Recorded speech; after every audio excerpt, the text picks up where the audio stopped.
Hey, welcome back to Visions Now Supper Club. All views expressed for their educational and journalistic purposes, they're not the views of the management, advertisers, nor staff of 92.1 FM. However, Visions does desire to bring a quality entertainment program which intellectually stimulates and culturally fulfills our community's needs to develop leadership and informed decision-making for our collective future. Welcome to the village, often imitated, but never duplicated. I'm Dr. Jaylene Hood, your host and executive producer. Welcome.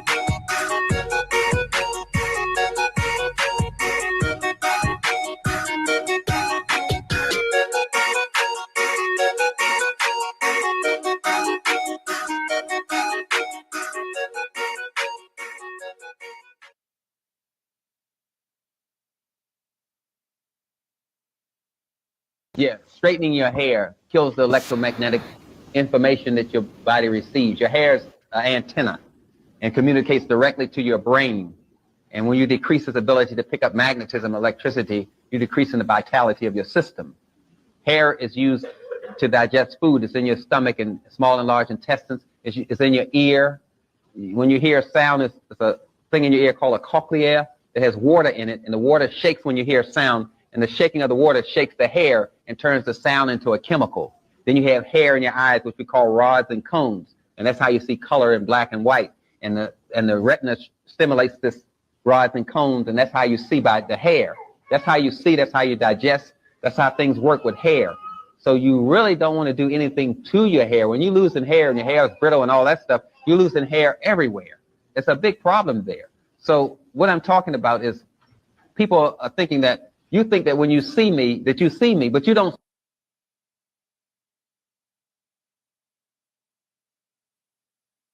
Yeah, straightening your hair kills the electromagnetic information that your body receives. Your hair is an antenna and communicates directly to your brain.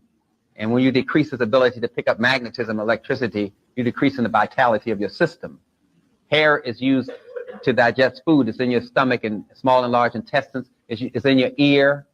When you hear sound, it's a thing in your ear called a cochlea that has water in it, and the water shakes when you hear sound, and the shaking of the water shakes the hair and turns the sound into a chemical. Then you have hair in your eyes, which we call rods and cones, and that's how you see color in black and white. And the retina stimulates this rods and cones, and that's how you see by the hair. That's how you see, that's how you digest, that's how things work with hair. So you really don't want to do anything to your hair. When you're losing hair and your hair is brittle and all that stuff, you're losing hair everywhere. It's a big problem there. So what I'm talking about is people are thinking that you think that when you see me, that you see me, but you don't.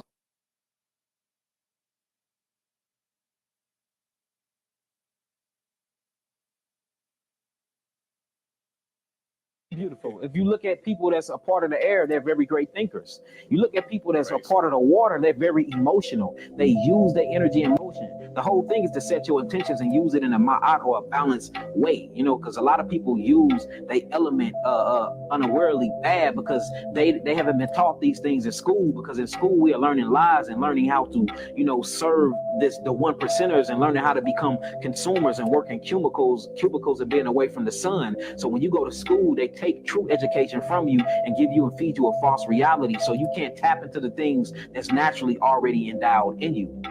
Imagine our children going to the school and learning about elemental alchemy, or learning about their natal charts, learning about astrology, learning about financial literacy. Imagine that, man. We'd be totally different, man. Very beautiful. If you look at people that's a part of the air, they're very great thinkers.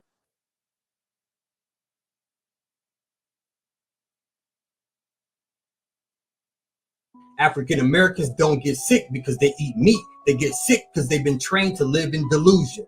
We're getting taught by medical institutions that don't respect biological diversity. They don't respect biological differences. There is no inclusion for African Americans in this medical field. It's a one pill fits all society. There's no school that teaches African Americans about their biology, that their body goes through photosynthesis like plants do.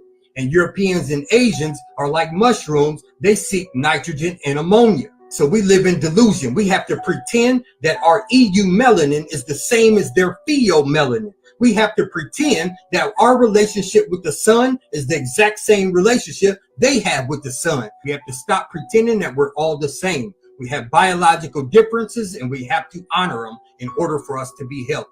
So we'll stop being misdiagnosed so we can get to better health. Let's concentrate on healing. Like and share this video for part 2.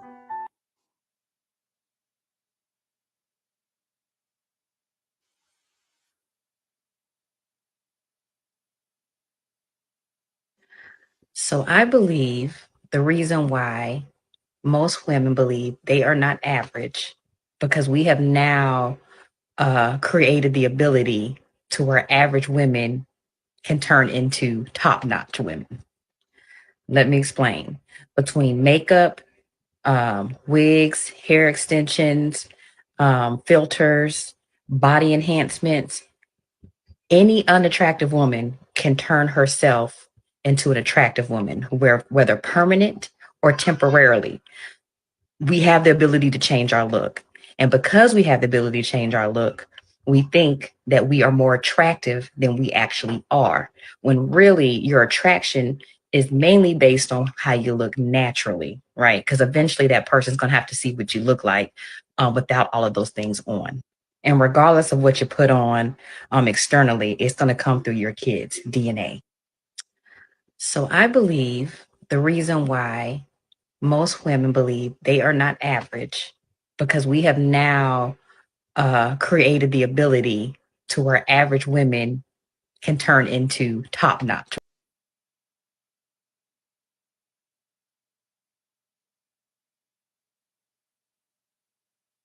Way. When you traumatize somebody or hurt them, it usually takes up to 2 years of new consistent behavior before somebody believes you're safe again. Up to 2 years. People ain't stupid. They got emotional memory. And all emotional wounds are now. Emotional pains aren't 12 years old. If you tell me something that happened to me 12 years ago and it was traumatic, I feel it again. You don't get to tell somebody when they're supposed to get over something. You keep behaving in a way where it looks like you ain't gonna do it again. Ooh, there's some good stuff up here today. You got to act a new way for almost 2 years for them to say, oh yeah, you good. And you saying, why is it gonna take so long? Because guess what? That's the consequence of trauma. By the way, when you traumatize somebody or hurt them, it usually takes up to 2 years of new consistent behavior before somebody believes you're safe again. Good evening, everybody. I want to welcome you back to another installment of Visions Now. I hope everybody's having a good week so far. I am Julian, your producer for the evening. And again, we got a great show for you in store. Again, want to get started with some announcements as usual. Just want to put everybody on notice, same as last week, that there are some community block parties happening during the summer. The one at the Farley Homes has already passed, and Warren Williams Homes is up next. Their community block party will be on June the 26th in Warren Williams Homes from 1 p.m. until 3 p.m. Some community sponsors are the Columbus Police Department, Parks and Rec, Valley Healthcare, Piedmont Hospital, and Davis Broadcasting. Going to be some community fun, some food, some vendors out there. So want to make sure that you make it to Warren Williams Homes on June 26th. They will be having more community block parties over the summer in the Columbus Villas, Arbor Point, and Elizabeth Canyon. We'll have those dates for you later on in the summer. But if you have any questions concerning the block parties, please call us at 706-221-4830. And again, the next block party will be at Warren Williams Homes on June the 26th. So that's all I have for you this evening. I want to turn it over real briefly to Miss Chandra with some announcements. How you doing this evening, Miss Chandra? I'm doing well. Glad to be here. Yes, ma'am. Good evening, everyone. I wanted to remind everyone about the 10th annual Isaiah Crowell the 10th annual Isaiah Crowell Youth Football Camp. That'll be held on June 29th at Shirley Winston Park. Eventbrite shows the event is sold out, but we all know that things come up last minute. So some people may be registered and not show up. Therefore, there may be some open slots on event day. If you want your child to participate and you weren't able to secure a slot on Eventbrite, then bring your child to Shirley B. Winston Park at 9 a.m. on June 29th. Open slots will be filled on a first come, first served basis. The age group that they're serving would be 7 to 12 years old, and there will be a free, the camp is free. There will be a free t-shirt and lunch for the first 200 kids that are there, ages 7 to 12 years old. We also have another event that day, the 6th annual Fathers and Sons Under the Sun. That is going to be at Hardaway High School, and it starts, registration starts between 9 and 9:45 a.m., but they are encouraging people to register on Eventbrite as well. The event time is from 10 a.m. to 2 p.m., and the event is just to bring fathers and father figures and sons together for good old-fashioned fun. It's a day of bonding. We all know that fathers and father figures sometimes are not given enough credit for being in their sons' lives. So if you're interested in the event, you want to be there between 9 and 9:45 a.m. to register on the day of. However, they are encouraging you to register by June 21st on Eventbrite, if at all possible. The event starts at 10 a.m.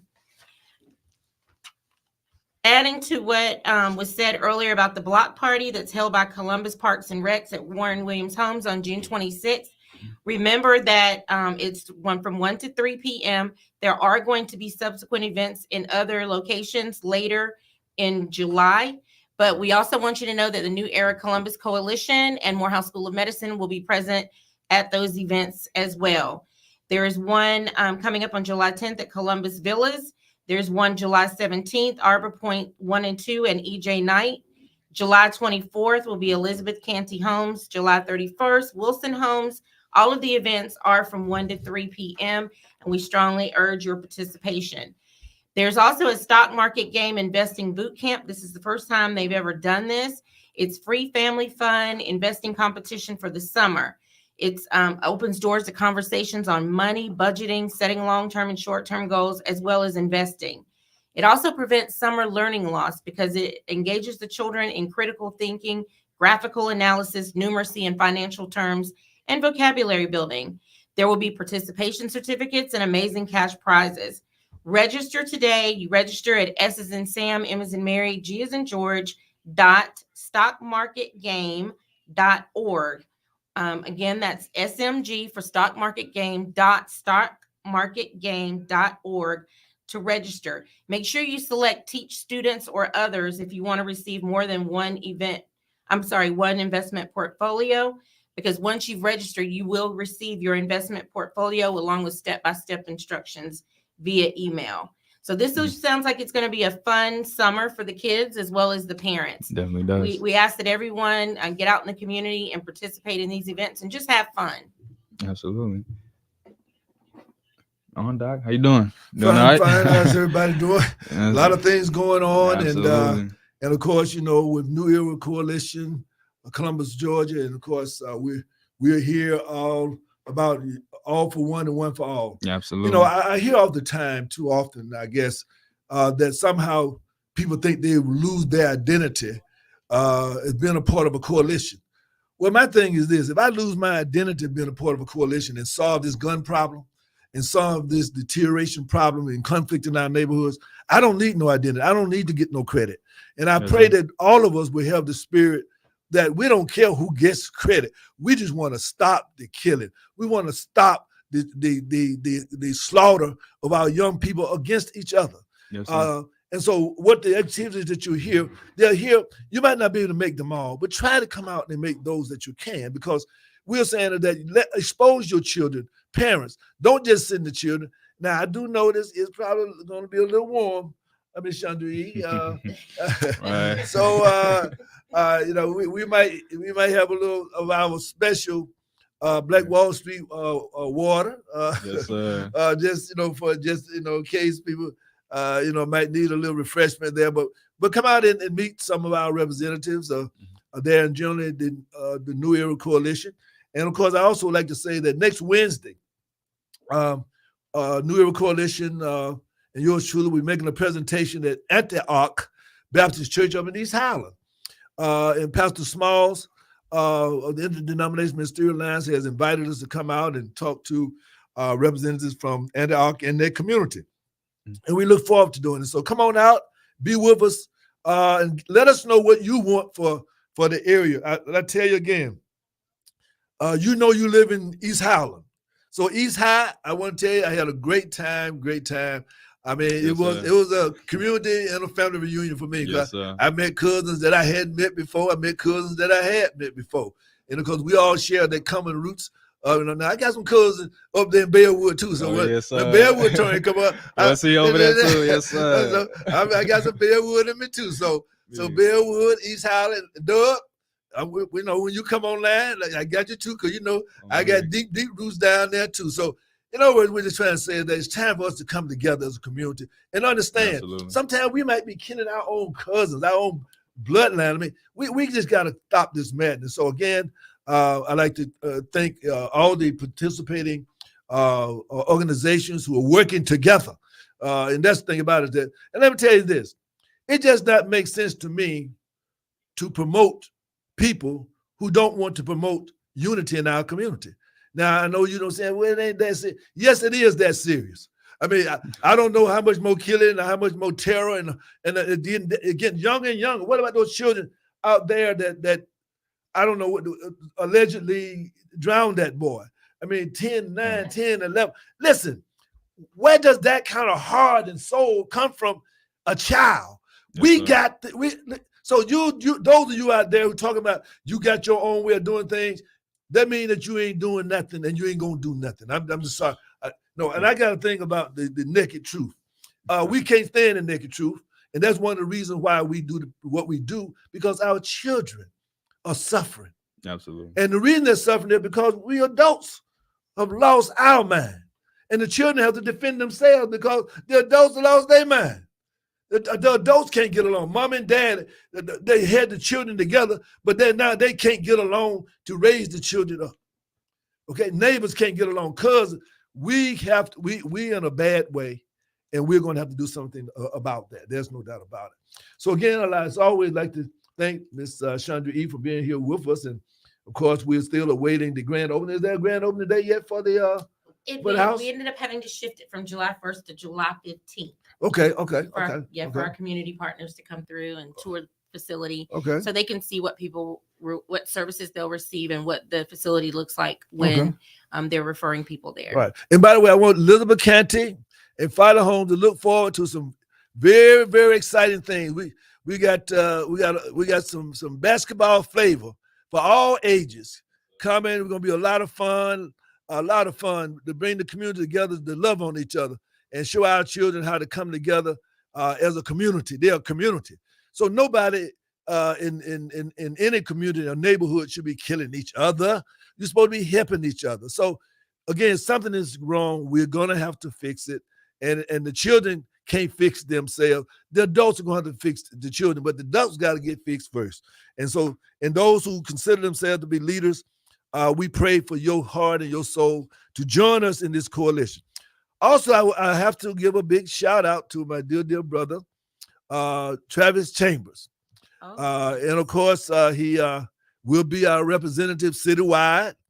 And we look forward to him. He is a part of, a supporter, or I'll let him determine. I consider him being a part of New Era Coalition because he's a New Era thinker. And I think that he's going to do a great job. And we're going to be there to support him in whatever way we can, because we want him to be successful. And his success is depending on what? We got to be. If we success is a rising tide raise all boats. So therefore, we have someone who understands that he's a servant leader.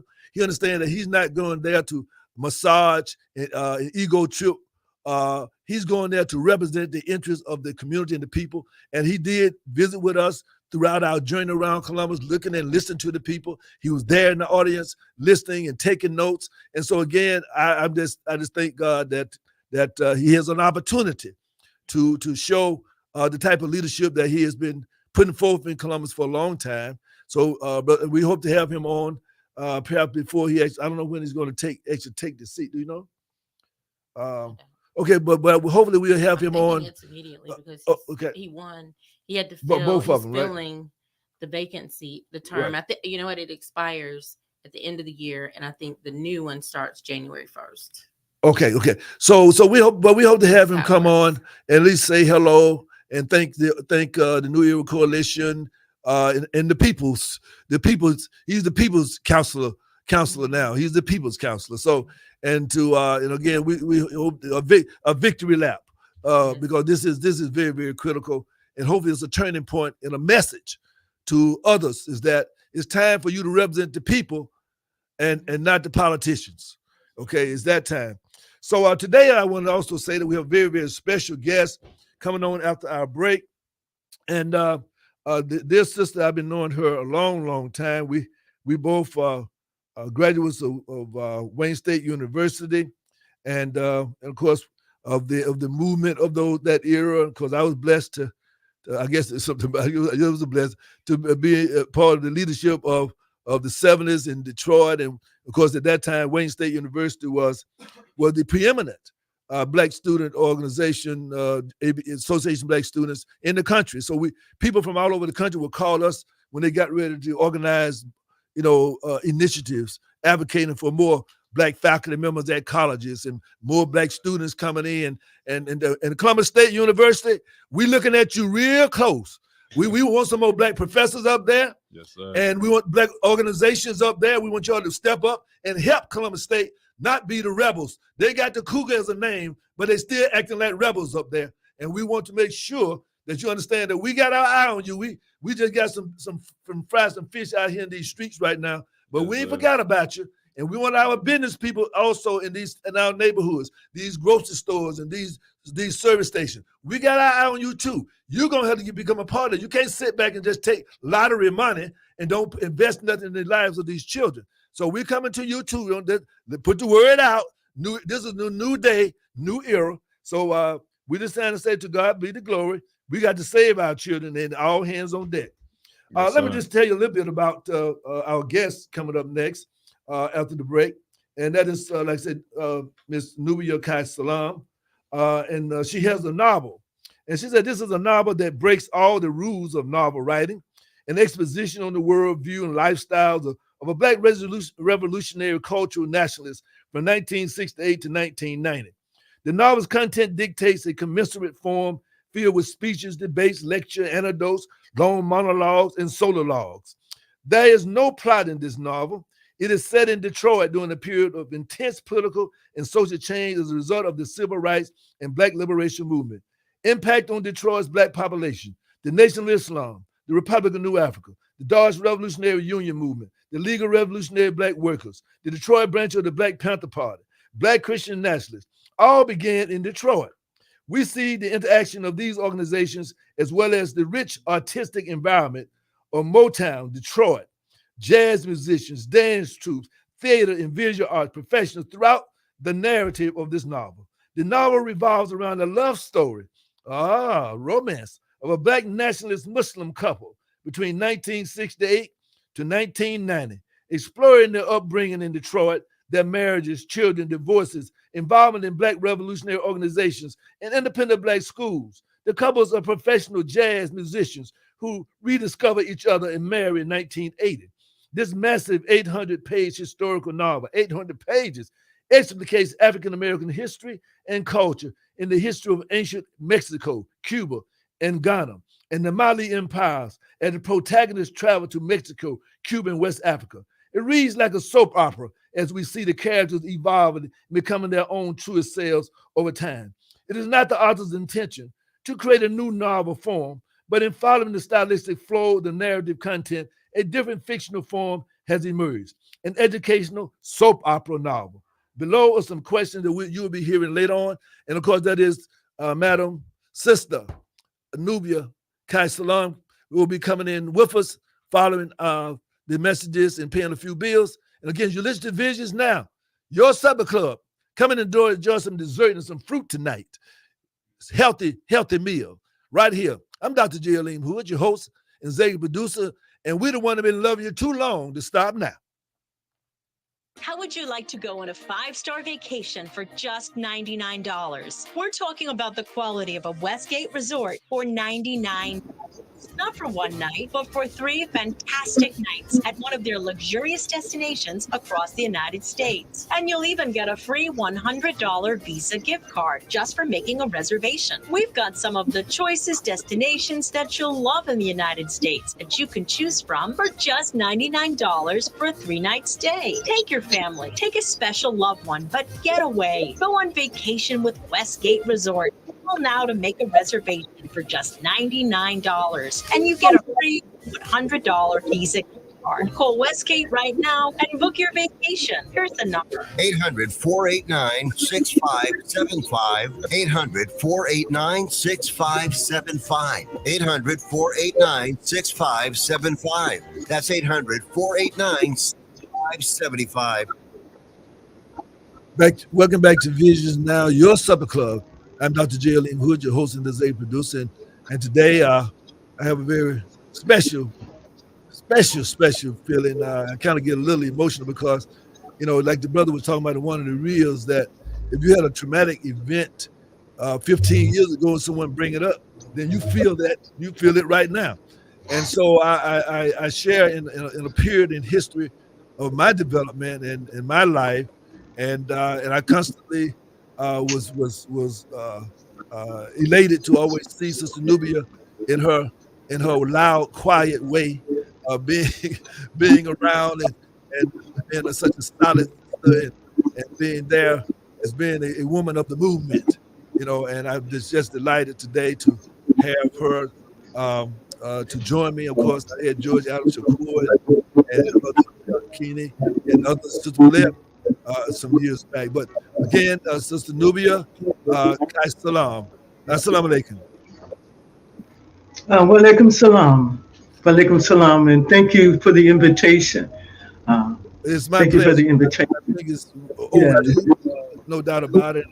Again, with you being such a multifaceted poetess and intellect and it just I just want to go in so many different directions. But so I'm just we're gonna get to your novel, but I gotta get a little personal here first, in terms of the fact that just setting the stage a little bit for people in terms of what life was like for us as students at that time, down on Cass Avenue and Woodward Avenue and Wayne State University. What was campus life like there at Wayne State University? A part of the setting of this novel coming up here. Yeah, well, it's I'm not really dealing with the student movements as much in the novel, right? But which maybe I should. But Wayne State University, which I used to call Payne State University, it was a pain. My mother, it was a pain. It was a pain, and my mother was carrying me when she was a student, and she was catching hell.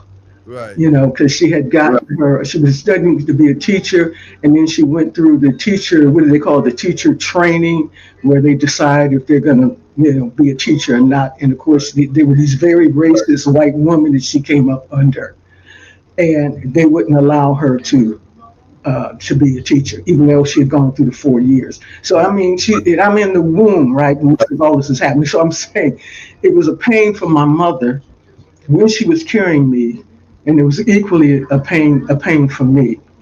But what I was impressed with, as you mentioned, and I hadn't even thought about it, when you said that they had the strongest association of Black students, because that was something, again, that was striking. And even though there was a fairly large Black population in proportion to the white population. I think was it second to Temple, or was it?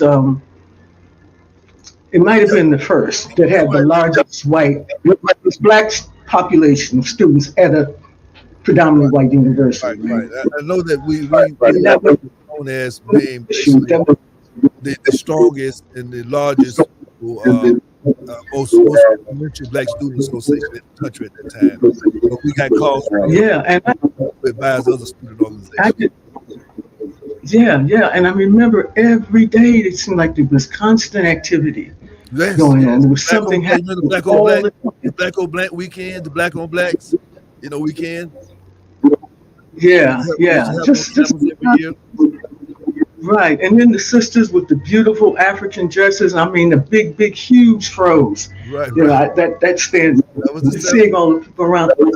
Right, and it seemed like even though we were supposed to be whatever 10%, it seemed like you didn't even see any white students. Right, it looked like people driving through. To them, it looked like a Black university. Exactly. It looked like a Black. Exactly. It looked like a Black university, even though we only 10%, because that's how dominant. Right. The energy and the impact of the Black student movement was. Exactly. So, I mean, and of course, again, I learned a lot, but I had problems. I mean, I would go into classes and try and get in a class, and the professor would tell me it's full, and it was 5 people in the class, anything to keep you out. Exactly. I was initially interested in physics and then botany, and so I was going to major in botany, but in taking these courses where you had to go out in the field and ride with white students, none of the white students would have me in the car with them. I was going through things like that, so I would have to go. One of the things that happened with me was, they also had what they call an exit exam, and I remember I wrote my exit exam on the Mau Mau's in Kenya, and it wasn't anything wrong with it, but they had me to take this special class anyway because they didn't believe that I wrote it. They thought that somebody else had wrote it, so they had me. You had to take this special class.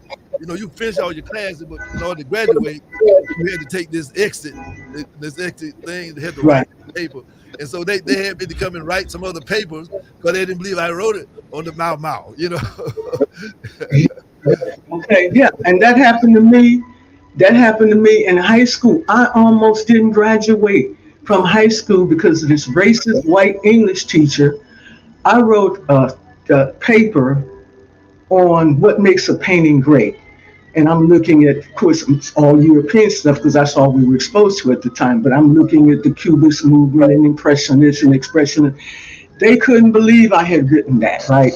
She gave me a flat E saying I stole it, right? And I wasn't going to graduate. And I wrote it. Right. This always happens, and it's not unusual. And that happened to me at Wayne State too. Right. Especially when you put your creative energy in it and really do a good job, you're going to be accused of plagiarizing and may end up failing. That did happen to me again. And I remember, because sometimes you can't always be.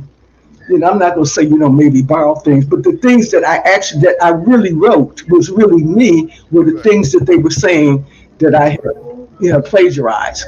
So I got accused of that at Wayne State a few times.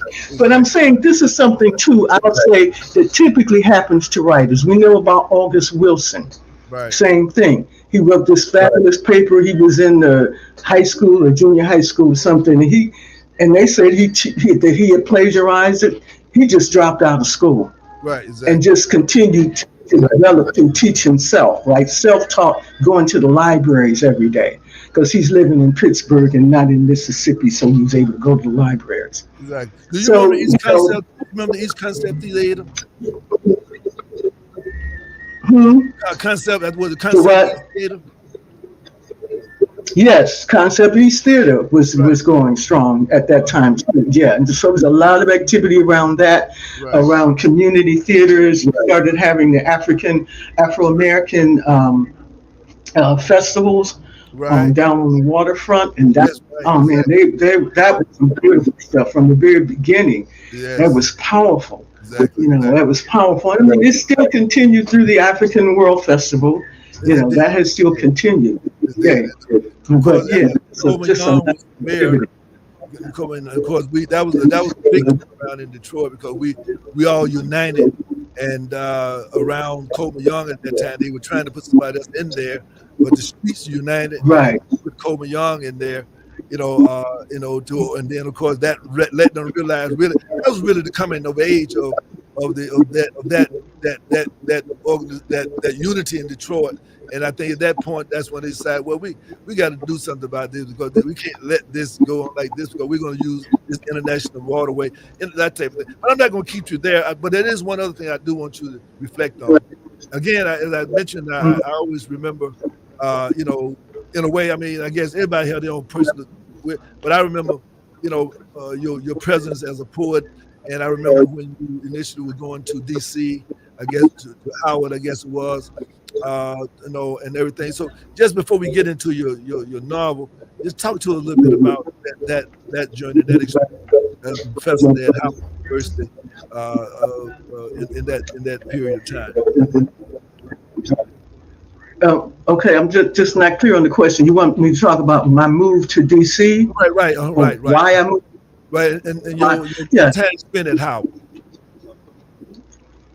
Yeah, okay. Yeah, at Howard, okay, because I kind of made a little detour. I went to University of Wisconsin, but I left Detroit for the same reason so many other people leave Detroit. Could not find work. And I was literally unemployed for 8 years, although it was during that time that I wrote a novel. And that's people who said, well, I knew you couldn't have had a job and wrote this. And it's true. That was my job at the time. But I left because of that. And that was the main reason. Otherwise, I may have stayed. Also, I think my mother's prayers, I have to say that was one of the things, because actually I intended to move to New Orleans in '74. And just these strange things just kept happening to me. I ended up catching a case. I'm not getting too personal, but I did end up catching a case and I was on probation and I couldn't leave the state. And then I was going to go anyway. I had my life savings. But I went jogging with a friend. We locked the stuff up in the car. What happened? Boom, I got robbed. All my money was gone. So the things that kept happening kept me in Detroit. And finally, my mother one day, she was telling me, she said, because I had a young daughter, right. I had been married and I was divorced, but I'm raising my daughter by myself. And she was very young, 2-3 years old. So my mother prayed that, I hope she doesn't move to some place where she doesn't have any family. And, and did that, she just didn't think that was a good idea. So she was always praying. And then I realized it was like, oh, yeah, well, maybe that's why, things kept happening. Her prayers were answered.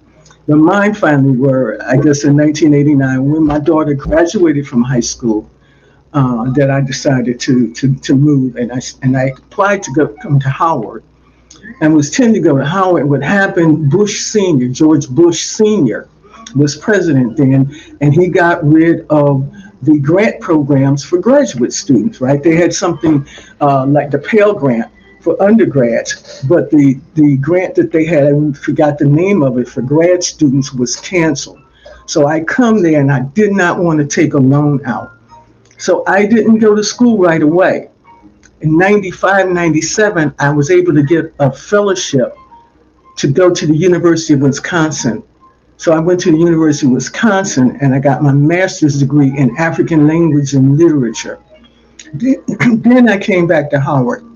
I was actually supposed to do the PhD program in Madison, Wisconsin, right at the University of Wisconsin. But I did not like Madison. The racism there was so deep and I was not used to that level of racism where Black people just kind of accepted, So I left and came back to Howard and reapplied the PhD program, and I got in, and so I did. It was about 4 years, I was in class for 4 years, and then the dissertation took a few other years. So it was like 7 years, right? Because we had to go to Africa wherever we were studying and do research. Direct research, so all of that took time. I went to the Caribbean and Haiti and Jamaica for my cross-cultural at that time. So, when I was as well. So now, what did you do your dissertation on? My dissertation was on Malinke or Mandinka historiography from Sundiata Keita, the beginning of the founding of the Mali Empire, to Almami and Samori Toure, right, which is going up into the 19th century when the French come in and colonize. So I'm looking at their method of history teaching, their philosophy of history, and their method of teaching, explicating history. Beautiful. So that, and again, that's the Mali Empire, the people of the Mali Empire. Right.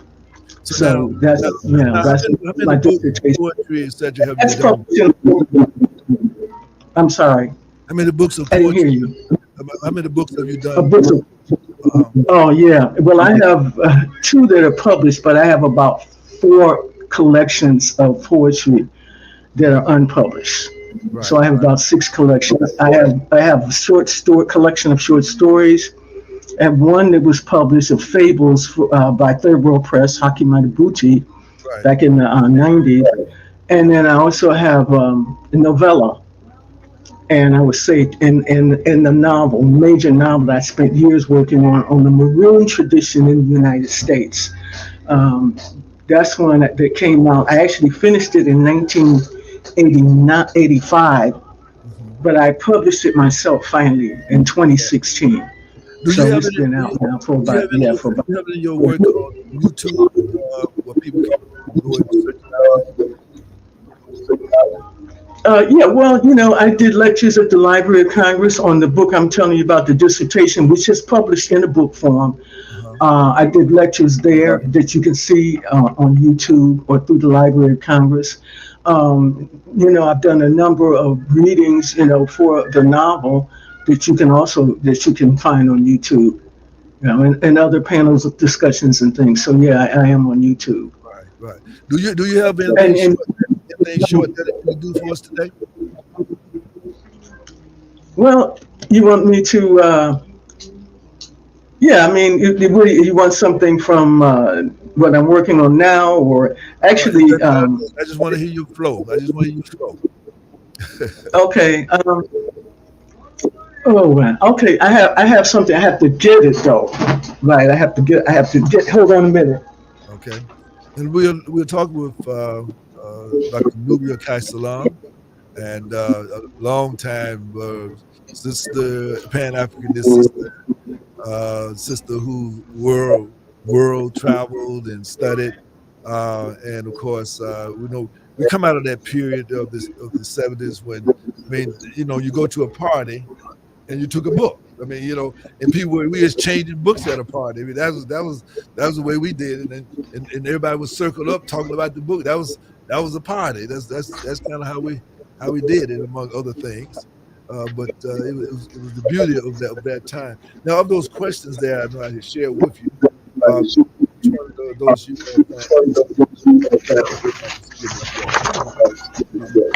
Yeah, this is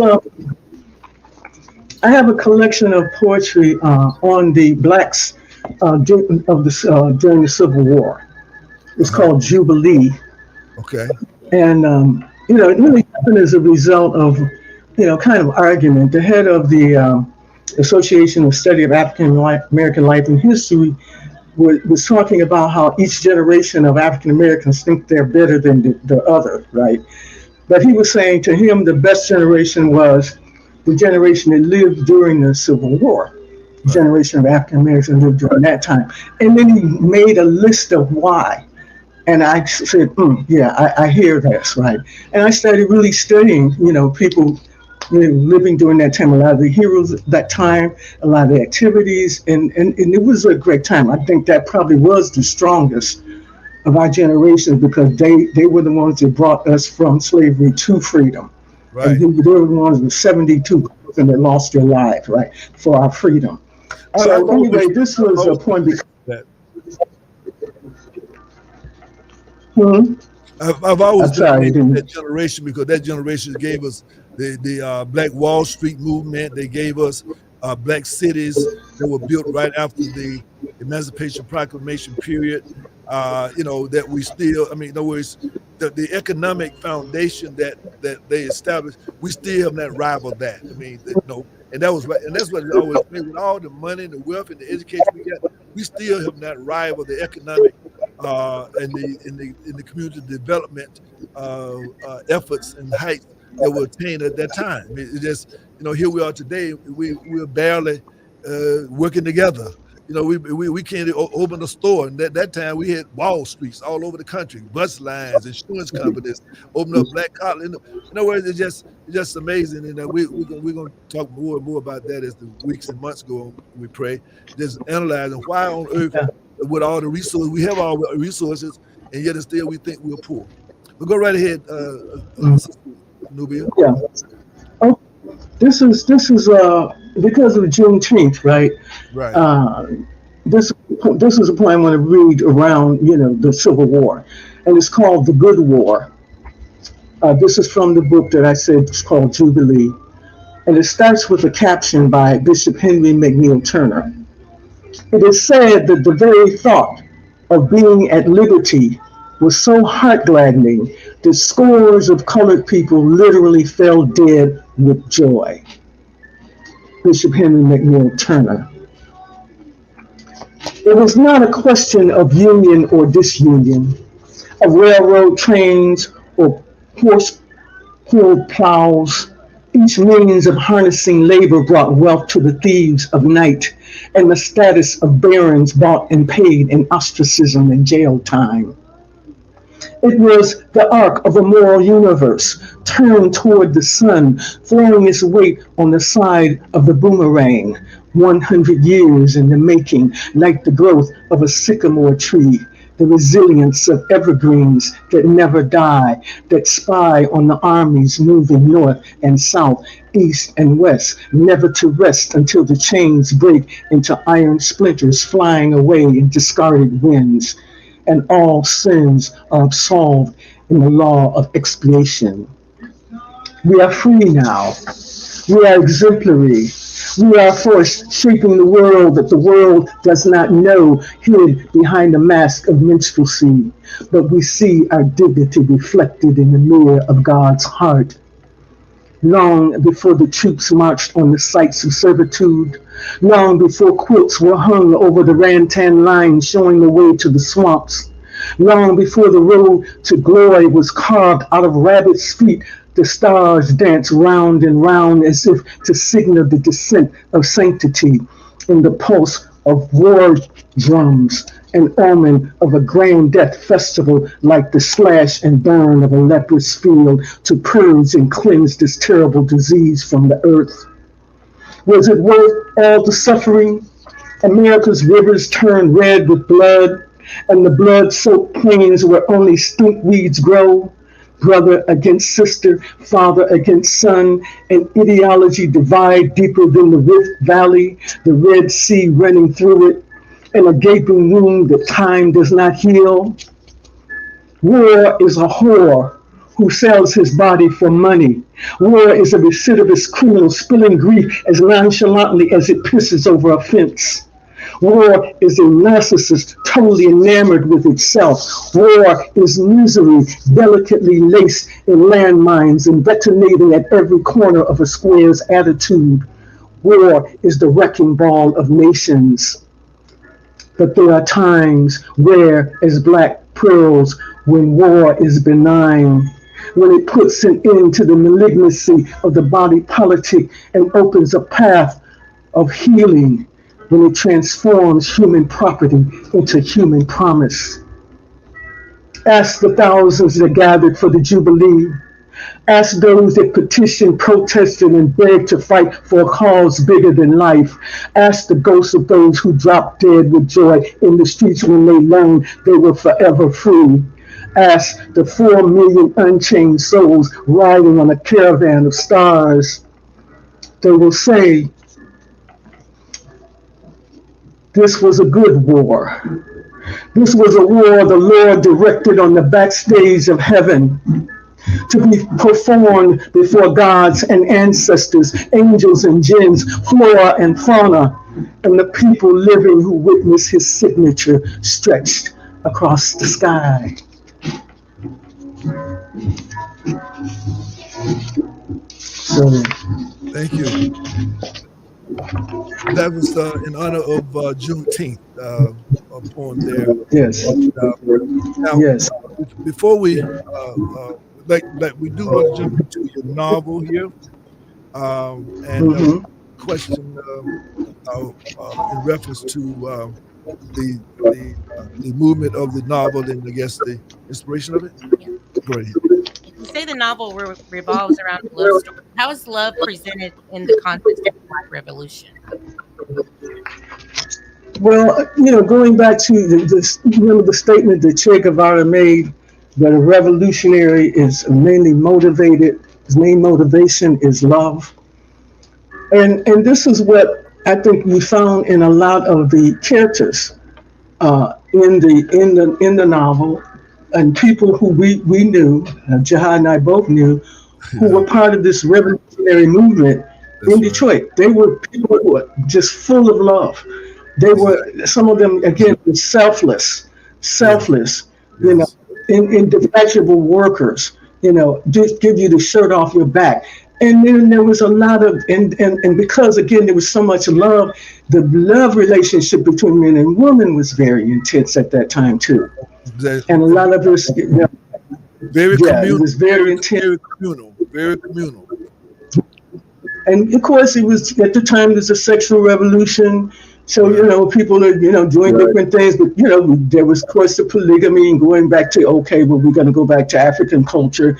Right. And again, they say, well, Africans had many wives, so we can have many wives. And we were doing some things that, experimenting and doing things that we learned perhaps were not the best, choices. Right. But, just in the case of the revolution. They're trying to get away from and then I had to do it. I'm sorry, the connection, I didn't hear. At the time, we knew what we were trying to get away from, but we just had not learned how to implement the new way that we were trying to. So we were doing a lot of experimentation, but all in this big love. It wasn't in bitterness or in thing, but it was all in the. It was novel to us. Yeah. So, but I'm looking at a lot of that. I mean, I'm looking at the polyandry, I'm looking at the open relationships, polygyny and polyandry, right? That's right. Within this, polygamy, right? We had both. And I'm looking at open relationships, and then the raising of the children, how we're raising our children, all of that. And so, it starts kind of, I don't want to say it's autobiographical, but it's based around experiences that I did have. I'm not a character in the novel. It's like you have like a composite of different people. Right. And then some of the people, some things I changed the names, but in some cases, like with the Republic of New Africa incident, I don't change the name of C.L. Franklin. And Franklin Jaramogi, Reverend Albert Clegg, who started the march, really precipitated the March on Washington later. Right. That first march in June 23rd, 1963 is when King gave his first speech. Yes, and not only that, it was twice as large as the population.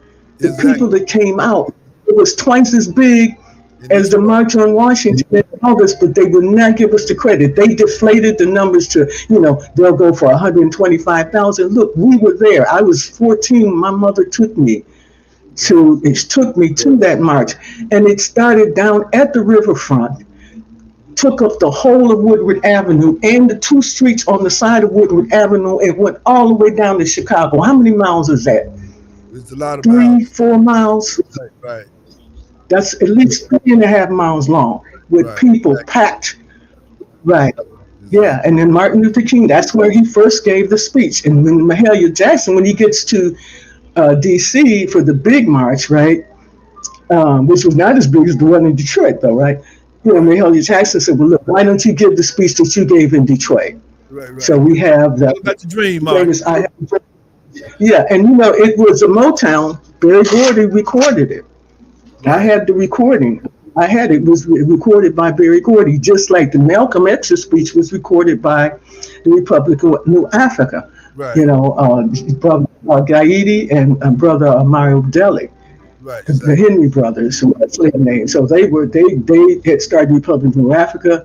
But even before that, they were involved in, again, activities, and they recorded the Malcolm X message to the grassroots. Exactly, because So yeah, because Chokwe and I, we started. We set out the first plebiscite in Detroit. We actually had an election of a plebiscite in northwest Detroit. Because at that time we were determined to start that type of self-determination. So we hit the streets in Malika. Of course, we went with her because she was on the radio that time at Wayne State University. So she was doing a lot of promotion for, but we actually established a plebiscite out there in Northwest Detroit. So that was it was that kind of a time that we knew that we had to do something, and we knew it was about Kuja Chagalia. We knew about self-determination. Now, you know that we're gonna have to have a part. You know that, right? We have to have what? We're gonna have to have a part 2. Oh, okay, sure. We can have a part 2. Right. Yeah. Because of course we winding down time, and so the next one, we'll focus more directly on the novel.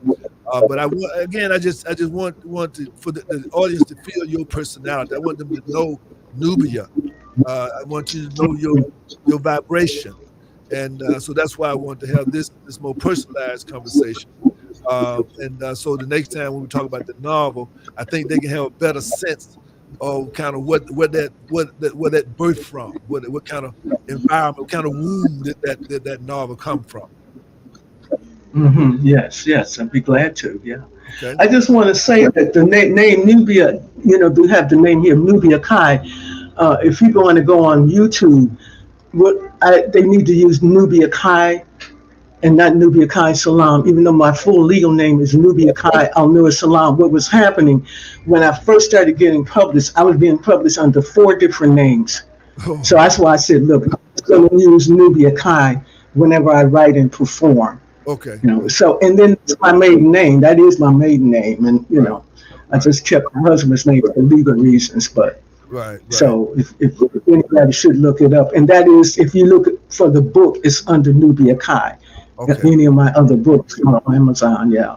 Right. Okay.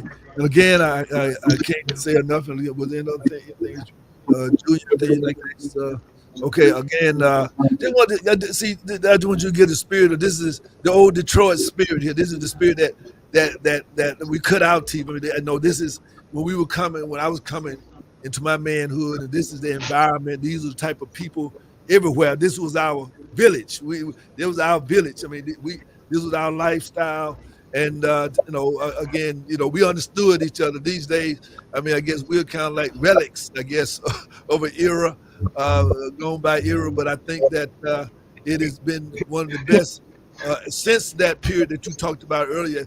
I think our era of the 60s and 70s, I think that Black Power era, I think that we will come in pretty much a second or third place, certainly, in terms of the impact of really getting us on a path of Kwanzaa, the whole integration of the Afrocentric lifestyle, into our everyday dynamics. So again, I thank you so much. Love to you, Nubia, and of course, we've lost a lot of all of our peers. Of course, we can name them,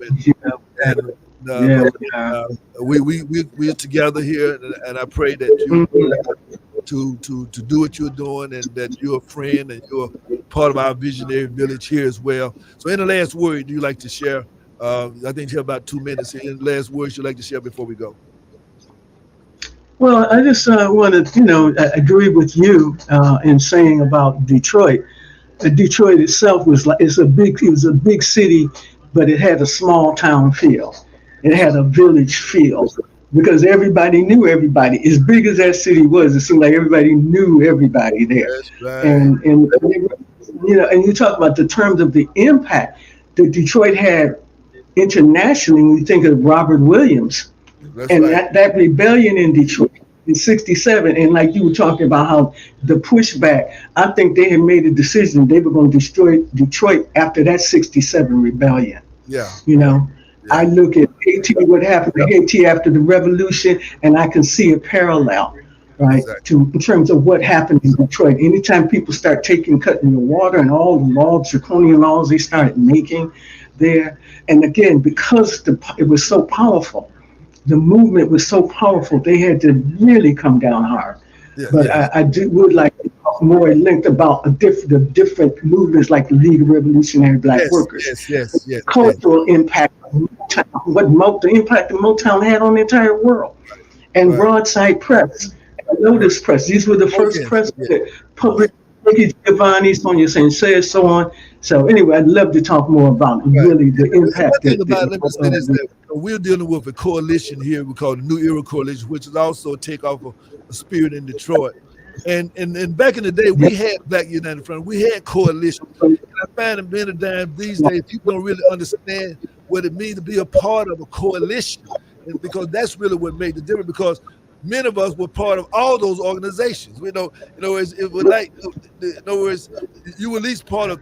If there were 5 or 6 different organizations, you were at least part of 3 or 4 of them. I mean, so we were integrated with each other in a special kind of way, and so therefore it wasn't just people worried about who got the credit and all that. It was just different expressions of a very organic circle of people, and I think I pray to continue to stay strong and nubiente. No doubt about it. So again, thank you so very much for your time today, and we look forward to part 2. And I know you're very busy, so we're gonna schedule it at your earliest convenience, so that we can talk more about the romance, the sexy stuff, in your novel, that's all over the world. The love and sex is the fictional part of this. Everything else is true, but that part. Sure. But, don't take credit. Don't take credit. That's right. Be humble. All right. So peace be unto love, lady. Peace be unto your sister Nubia Guy. All right. Okay. God bless. All right. So again, what do you think? How much time we have, Julian? Huh? The radio's on. Yeah, we're still streaming on Oh, YouTube. okay. Well, again, we're going to wrap it on up here. Then I didn't know you didn't give me the signal. But again, last words before we go. Very interesting. Okay, all right. For part 2. No doubt. And so again, thank you all. We're in the green room now, as they say. So hopefully that you enjoyed that flashback for me, and just trying to give people the spirit of what we're trying to replicate now. That spirit of anticipation and optimism, and saying, look, we know we got to create something new. We got to do some things for ourselves, and it's all about love. And like she said, it's about love. These days people. Anyway, we're going to go on and get it out of here and call it a day. And always, let's say, organize, promote Shishindu, Sasu Watu Wazuri. Stay tuned for more Visions Now next week. 92.1 Smooth R&B, 7 p.m. to 8 p.m. every Thursday. We're the one that been loving you too long to stop now. You want to love them new lovers of yours, go right ahead. But help us help you be the best that you can be. Good night. Yes, Good night.